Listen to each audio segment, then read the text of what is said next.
가슴 부위 이것은 성적인 공격이라는 걸 추정할 수 있게 하는 거죠. 그러면은 이것은 매우 폭력적인 유형 중에 하나, 가학적 강간범, 그런 형태라고 보죠. 2012년 8월 19일 밤, 아내 윤정혜 씨는 일주일 전 다녀온 가족여행 사진을 보느라 늦게까지 잠 못 이루고 있었습니다. 사는 게 빠듯해 신혼여행도 다녀오지 못했던 부부. 첫째가 5살, 둘째가 3살이 돼서야 가족은 처음으로 여행을 다녀왔습니다. 다음 날인 20일 아침, 남편은 서둘러 출근을 했고 아내 정혜 씨는 남편을 배웅한 뒤 다시 아이들 방으로 가서 잠을 청했습니다. 그리고 오전 9시 20분경 정혜 씨는 아이들을 유치원에 보내기 위해 밖으로 나왔습니다. 골목을 비추는 CCTV에는 둘째를 업은 채 첫째 손을 잡고 걸어가는 정혜 씨의 모습이 찍혀 있었습니다. 잠시 후 유치원차가 도착해 아이들을 태워갔습니다. 정혜 씨는 손을 흔들어 아이들을 배웅하고 다시 집으로 향했습니다. 그리고 얼마 후 쾅쾅쾅쾅 소리가 나더래요. 갑자기 무당탕탕하고. 윗집에서 생전 그런 소리가 나지 않았었는데, 그래서 왜 그러지 이러고 있었는데 창가에서 그 소리가 들렸대요. 제발 때리지만 마세요. 딱 그 소리가 정확하게 들렸대요. 심상치 않은 소리가 들려온 곳은 다세대 주택 2층에 있는 정혜 씨의 집이었습니다. 아랫집 주민은 소리를 듣고 집에서 100m 정도 떨어져 있는 치안센터로 달려가 가정폭력이 발생한 것 같다고 신고를 했습니다. 경찰은 이웃을 따라 정혜 씨 집을 향해 뛰었습니다. 문 앞에 갔는데 특별한 소리는 들리지 않았어요. 그래서 이제 문을 똑똑똑 두드리니까 피해자분이 소리를 듣고서 밖으로 도망치려고 현관문 쪽으로 달려와서 문을 열려고 하신 거예요. 그 순간에 범인이 칼을 휘둘러가지고 공격을 한 거예요.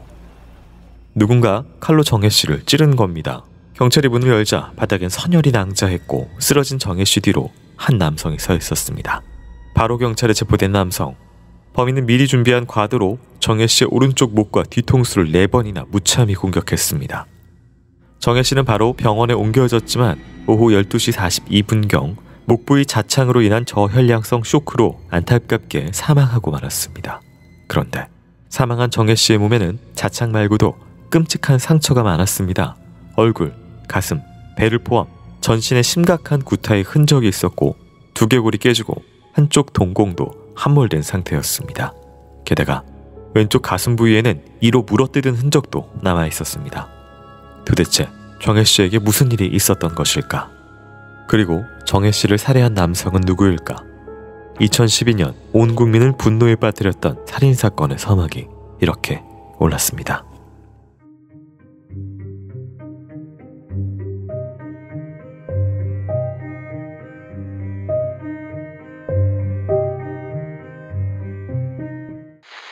오늘 준비한 사건은 2012년 8월 서울 광진구 중곡동에서 발생한 살인사건입니다. 37살의 윤정혜 씨, 가명이고요. 자녀들을 배웅하고 집으로 돌아와서 불쌍의 범인에게 잔인하게 공격당하고 살해됐는데요. 당시에 이제 두 아이 엄마고 대낮이고 집에서 이제 살해가 되자 이웃들이나 이 지역사회에 굉장히 큰 공포와 분노에 떨었다고 합니다. 이제 이 시간대가 중요해 보입니다. 가족들을 보내고 나서의 오전 시간대고요. 과도 미리 준비했다는 거, 당시 비명을 들은 상황도 있고요. 전체적으로 이런 거 봤을 때 범행 동기나 범인에 대해서 어떤 추정 가능할까요? 시간대 문제는 남편을 출근시킨 후에 아침 10시 정도 왔다 갔다? 그 시간대가 성범죄라든가 일종의 독립적인 가정주택에는 위험한 시간이라는 것을 사실은 많은 분들이 모르십니다. 심야 시간대보다 오히려 그 시간대 범죄율이 훨씬 높습니다. 안타깝게도 그때 아이들을, 남편을 출근시키고 이런 후에 집으로 돌아오면서 그때 공격을 당한 이런 것 같아요.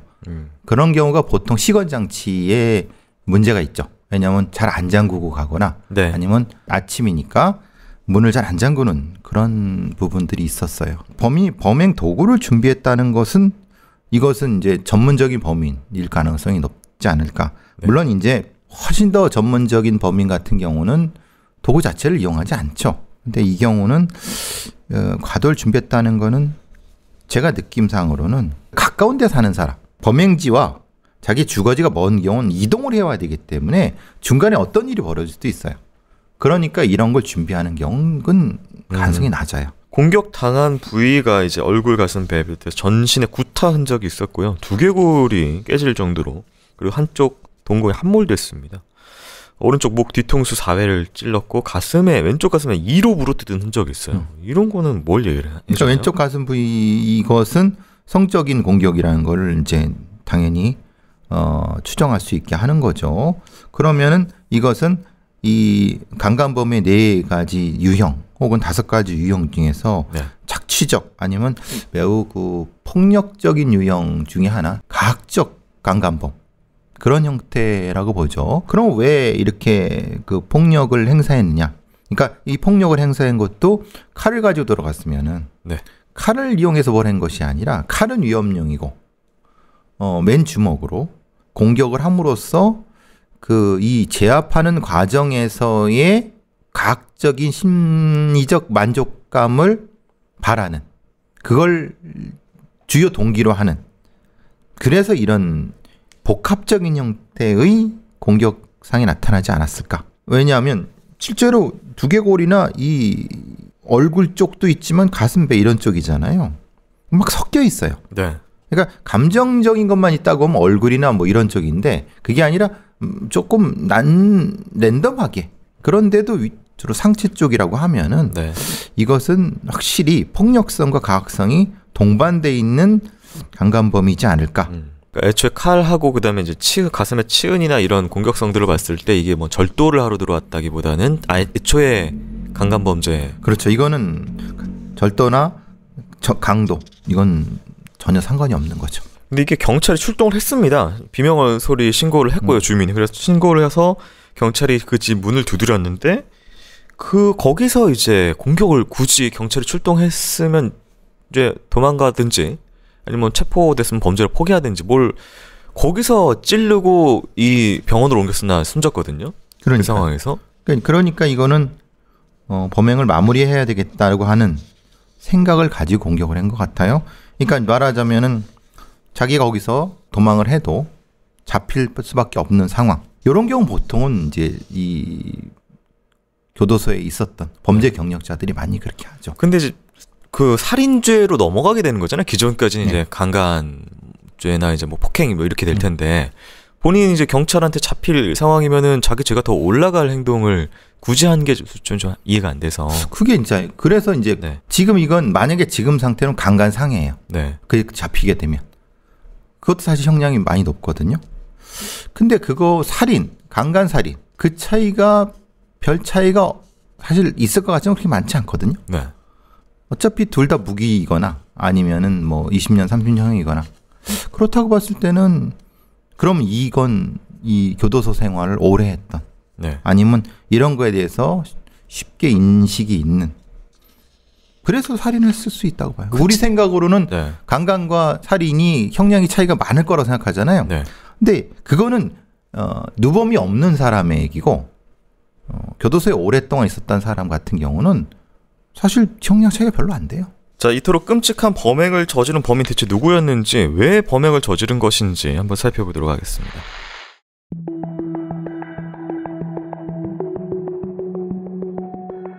하루아침에 남편과 아이들에게서 아내 그리고 엄마를 빼앗아간 범죄자.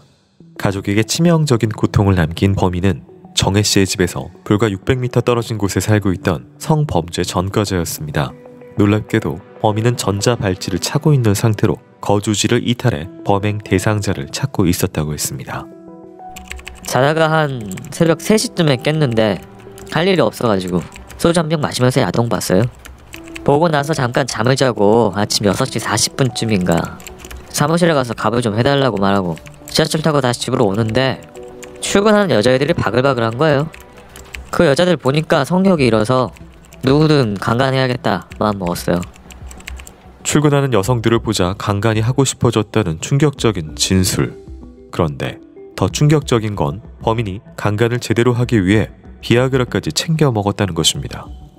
피의자가 당시 진술하기로 나는 성욕이 너무너무 많기 때문에 그걸 풀지 않으면 안 되는 사람이고 그렇기 때문에 범행을 했다.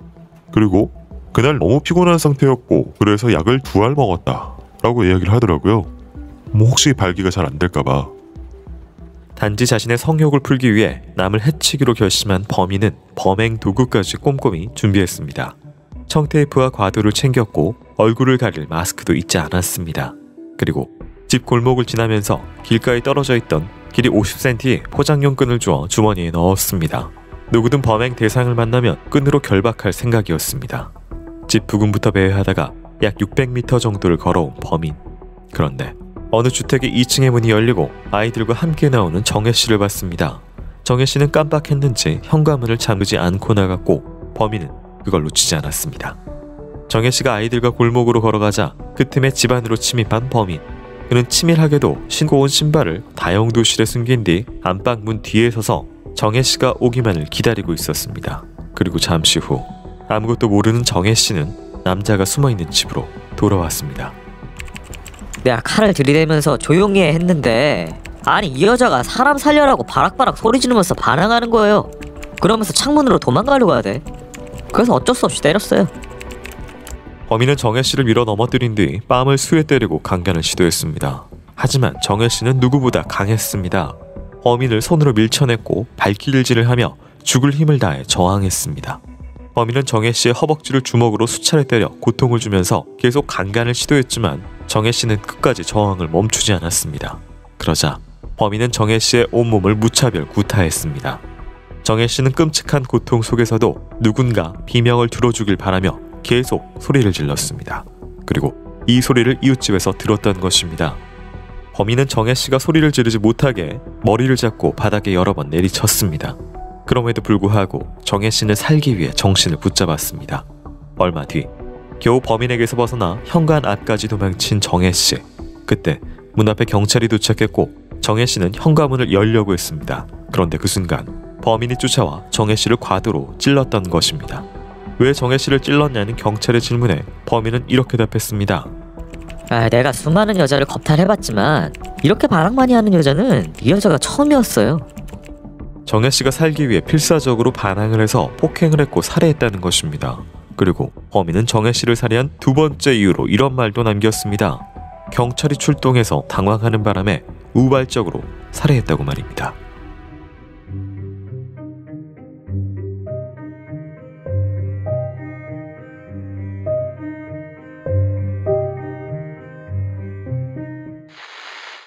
네, 이 정혜 씨를 참혹하게 살해한 범인은 성범죄 전과자 당시 44살의 서진환입니다.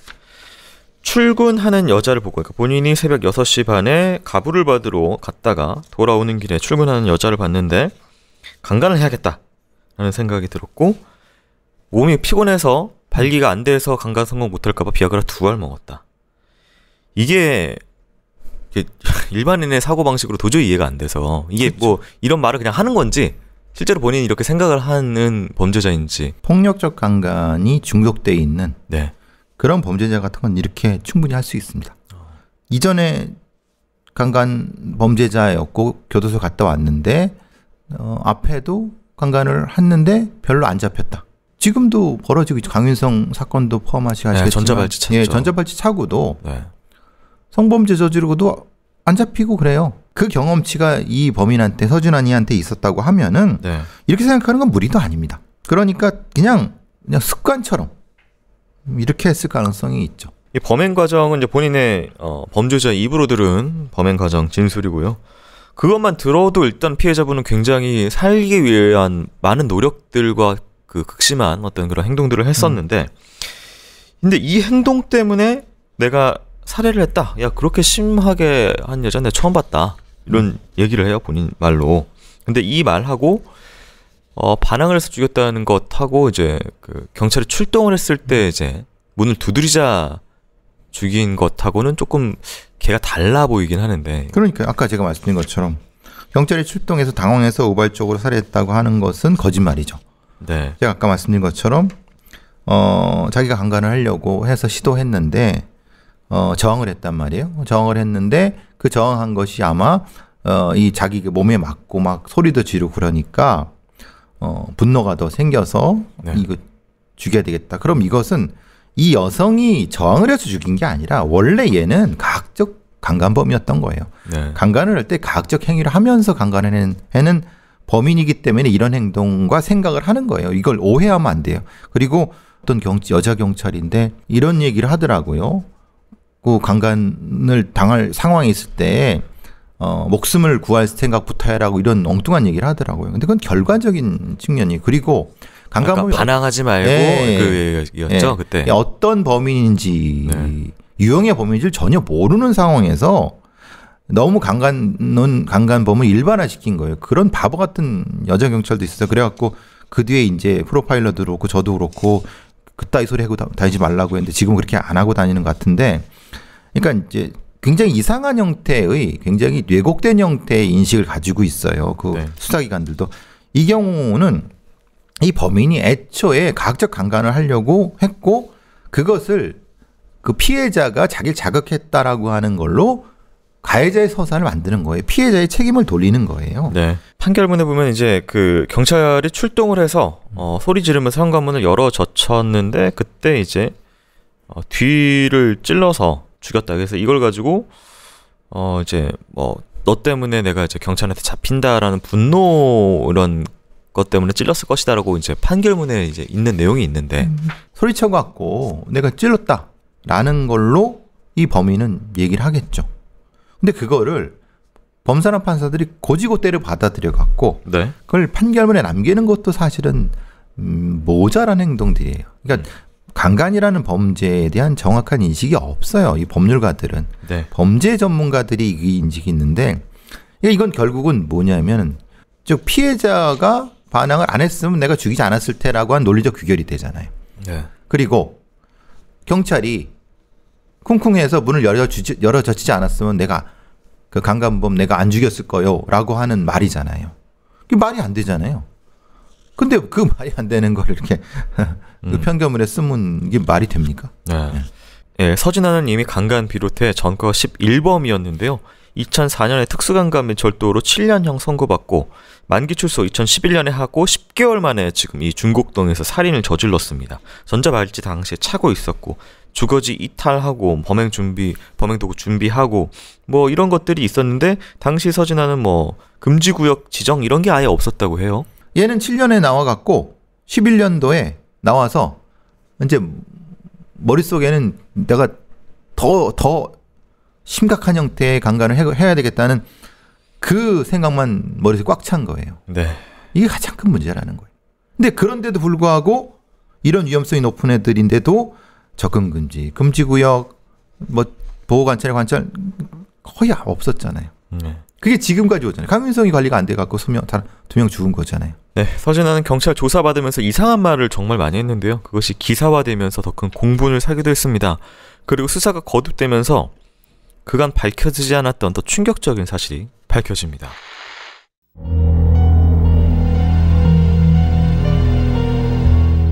정혜 씨가 사망한 지 4일이 지난 24일 오전, 범인의 현장 검증이 있었습니다. 모자와 마스크로 얼굴을 가리고 나타난 서진환. 좁은 골목을 가득 메운 주민들은 왜 범죄자의 얼굴을 가려주냐며 분통을 터뜨렸습니다. 서진환은 왜 살해했냐는 기자들의 질문에 고개를 숙이고 공손한 말투로 이렇게 말했습니다. 네, 심정적으로 괴로워서 그랬습니다. 용서해 주십시오. 거듭 사죄드리겠습니다. 담당 경찰은 서진환이 초기부터 진술을 거부하고 협조를 잘 안 했는데 현장에 와서는 생각보다 구체적으로 재현하고 있다고 인터뷰했습니다. 그는 정말 피해자에게 미안함을 느끼고 있는 것일까? 하지만 카메라가 없는 곳에서 그는 입을 열 때마다 엽기적인 이야기를 토해냈습니다. 경찰 조사에서 서진환은 여동생까지는 어렵겠지만 사촌 동생이나 동네 사람 정도라면 강간이 가능하다고 말했고, 여성 경찰에게는 사회에서 보는 마지막 여자라 흥분이 된다며 너와 한번 할 수 있지 않냐, 교도소에 편지 보내라 등의 지독한 막말을 쏟아냈습니다. 한편 서진환은 자신의 인권에는 신경을 많이 썼습니다.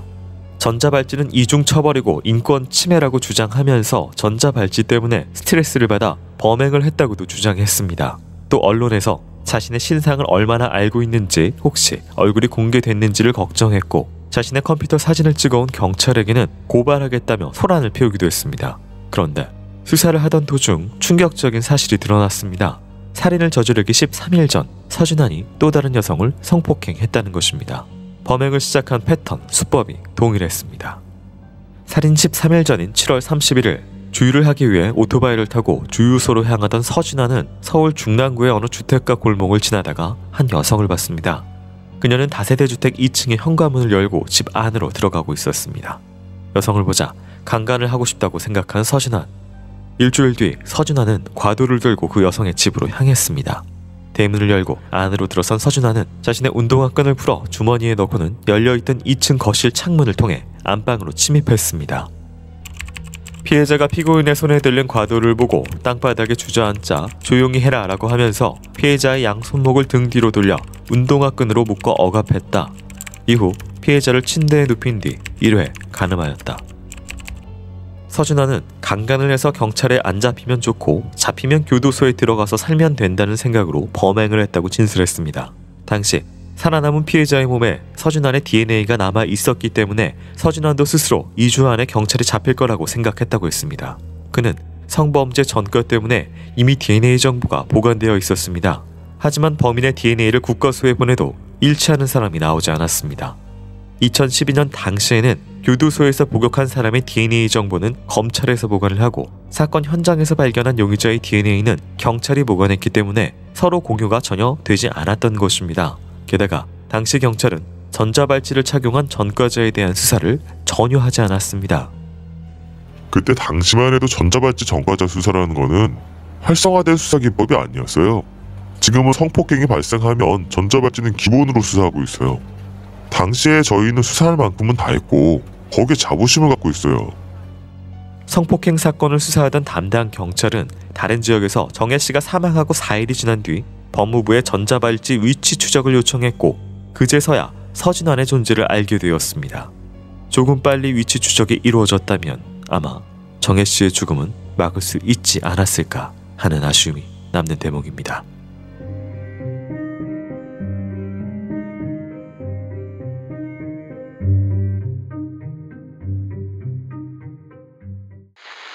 서준환이 그 언론 앞에서 보인 태도하고 경찰들 하고만 있을 때의 태도가 일단 달랐다라는 게 있고, 경찰들 하고 있을 때 정말 막말과 이런 것들을 쏟아냈는데 사촌 동생 동네 여자는 강간 가능하다. 그리고 자식 수사하러 온 여자 경찰관한테는 네가 내가 보는 사회에서 보는 마지막 여자다. 발기가 뭐 어쩌고저쩌고 이런 말을 했는데도 자신에 대해서는 굉장히 자기는 아껴요. 나 얼굴 공개되면 안 된다. 이거 나한테 위법이다. 왜 나한테 이렇게까지 하냐. 굉장히 이중적인 태도를 보이는데요. 비슷한 애들이 다 공통되죠. 네. 공통된 이유가 있어요.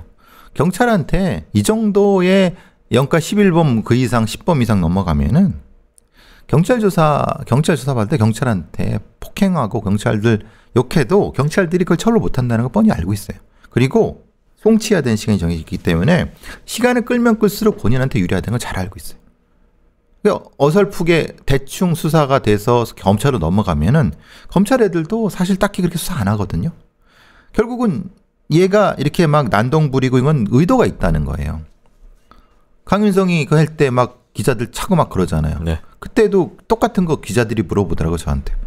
분명 의도가 있다. 얘네들 왜 그러겠느냐. 자기 그 범죄에 대한 감추고, 그리고 그 또 하나는 이렇게 과시함으로써 교도소 갔을 때 자기의 그런 자존감을 높이고 이렇게 하려고 하는 건데 그걸 모르느냐.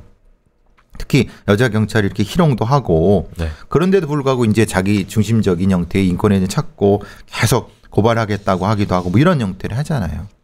다 이유가 있는 거거든요. 비슷한 애모의 여죄가 있었습니다. 12년 7월 31일이에요. 사건 발생하기 한 2주 정도 전인데 이때 어떤 타겟을 봅니다. 타겟을 보고 그 다음에 8월 7일에 그 건물로 들어갑니다. 과도를 가지고 그 다음에 이제 끈 같은 걸 가지고 이제 가서 뒤로 손을 묶어가지고 이제 그렇게 둔 상태로 범죄를 저지르는데요. 이거 하고 나서 또 바로 자기 DNA 뭐 이런 얘기를 하면서 어차피 뭐 2주 안에 잡힐 거 생각을 하고 있었다 뭐 이런 이야기도 하고요. 2011년도에 DNA 법이 만들어지면서 네. 교도소 안에 있는 애들을 대부분 DNA 검사를 해요. 그러니까 자기도 알고 있었던 거죠. 이게 검사되고 지금 자기가 이 여성한테 강간을 하고 네. 그랬다고 하면 뭐 금방 잡히겠네. 뭐 그냥 좀 있다가 또 한 번 하고 이제 편히 들어가지 뭐 이런 생각을 했는데 문제는 경찰이나 검찰 애들이 정보 공유를 안 하고 네. 바보 같은 수사 강간 수사 거의 안 하거든요. 2011년도도. 그러니까 얘가 간이 커진 거예요. 아, 이게 시스템의 약점이 여기 있구나. 해도 안 해는구나. 이런 생각. 또 사실 실제로 이 정도라고 하면은 생각해 보세요. 지가 이렇게 특수강간을 했는데도 달랑 7년 받은 거예요. 네. 얘 입장에서는 7년 뭐. 그리고 이렇게 돼갖고 범죄에 대한 무감각이 된 거예요. 이렇게.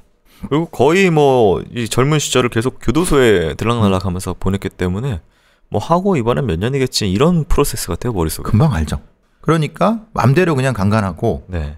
뭐 살인 좀 하면 어때? 뭐 어차피 뭐 사형도 안 되는 거 이런 생각을 계속하면서 얘는 그냥 대단히 위험한 범죄자로 사회에 내보내진 거예요. 네. 어쨌든 그거 덕분인지 지금 위치 추적을 안 했고 뭐 그 부분 때문에 이 사망에 좀 연관이 된 게 아닌가 해서 굉장히 안타까운 부분이 책임이 있죠. 있습니다. 법무부도 그렇고 경찰 네. 책임 있죠. 그런데 처벌을 받으진 않습니다. 우리나라에는. 그렇게 엉망 개판으로 수사하고 놓쳐도 그게 경찰 개인이나 경찰이나 법무부에 대한 책임으로 돌아오진 않습니다. 안타까운 건 그런 거죠. 분명히 생각해보면 그 관내에 강간범들이 있을 거란 말이에요. 강간 전과자 애들이. 그러면 강간 전과자 애를 찾으면 되잖아요. 네. 찾는 방법이 뭘까? 한 번만 생각해보면 강간 전과자들한테 지금 전자발찌 채웠지? 그럼 한 번이라도 법무부에 전화로 문의만 했으면은 그래. 네, 한번 해줄게. 그거조차도 안 했다는 거잖아요. 기법을 알고 모르고가 문제가 아니에요. 의지의 문제네요. 그렇죠. 네. 왜 2011년도에 법이 통과돼 갖고 DNA 해갖고 했다는 거 다 알고 있고 교육 공무원 다 내려왔고 그건 다 퍼졌어요. 근데 의지도 없고 강간 사건이니까 별 뭐 없지 그 생각하고 2013년도에야 친고죄가 폐지됐어요. 이때는 친고죄 폐지 전이에요. 그러니까 이거는 장관죄는 이렇게 수사할 의지도 없었어요. 경찰이 놓쳐버린 사망한 정혜 씨 살릴 수 있었던 골든 타임 몇 번 더 있었습니다. 이 사건에 책임 있는 사람 정말 서진한 한 명뿐인지 다음 브리핑 듣고 오도록 하겠습니다.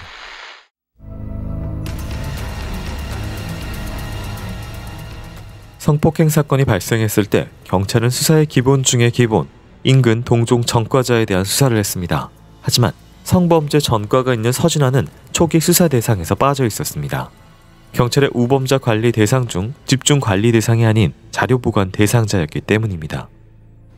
사실 형사지원팀에서 담당자가 그걸 관리했어야 하는데 교도소에서 서류가 넘어왔을 때 처음부터 잘못 왔어요. 성범죄가 아니라 철도 우범자로 왔어요.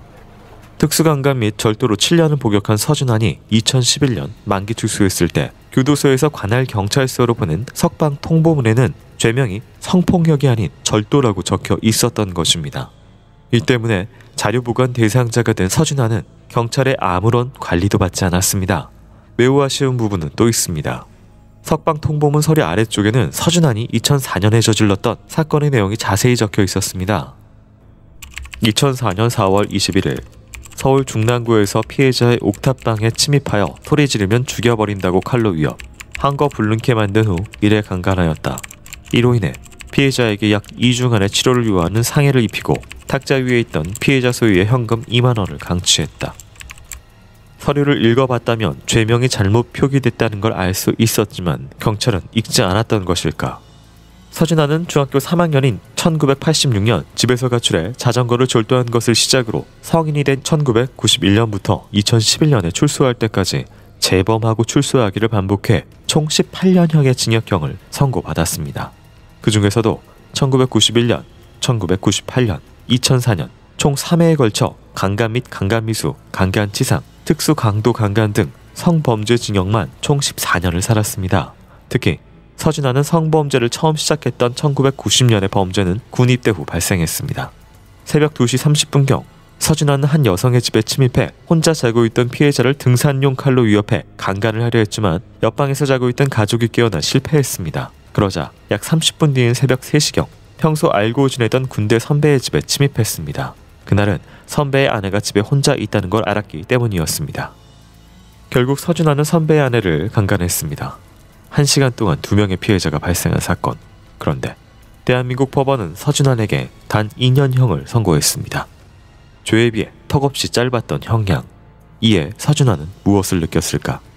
출소한 그는 1998년 고향집의 이웃마을 여성을 대상으로 다시 성폭행을 저질렀습니다.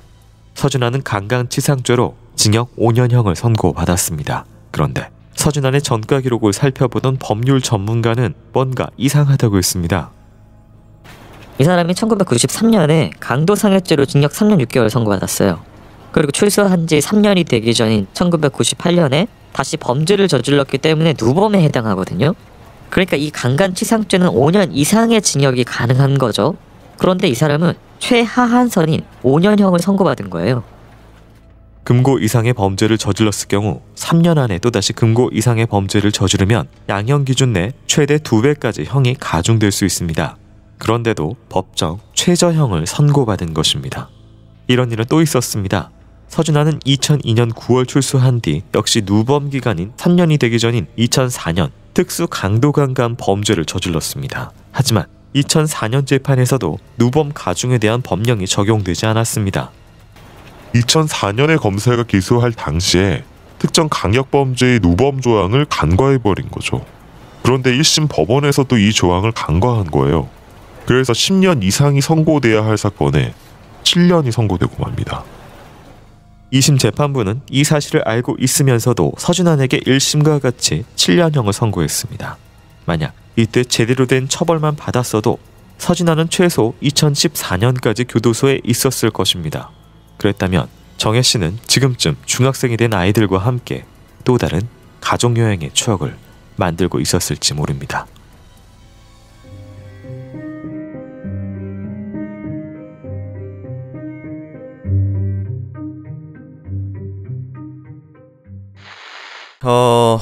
진짜 뭐 기본이라고 할 수 있죠.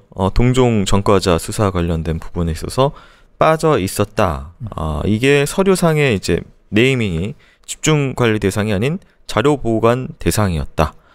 사실 이 내용을 살펴보면은 범행을 했던 내용도 이제 이게 절도하러 들어간 건지 이 안에 사실 범죄 성범죄가 있는지 이런 것들도 사실 그냥 읽어보면 알만한 내용인데 이건 안 읽었다라고밖에 사실 볼 수 없는 그런 판단을 했네요. 그러니까 여러 가지 범죄가 있을 때 네. 앞에 강간을 안 놓고 강도 강간이라고 하거나 아니면 특수 강간이라 특수 절도를 먼저 치고 이렇게 하는 이유가 그겁니다. 실제로 여러 범죄가 많이 있을 경우에 주요하게 가장 위험한 범죄를 앞쪽에 넣어서 그 위험성에 따라서 바깥에서 관리를 해야 되는데 문제는 그 관리를 누가 하게 되느냐 하면은 일선에 있는 형사들이 해야 돼요. 경찰에.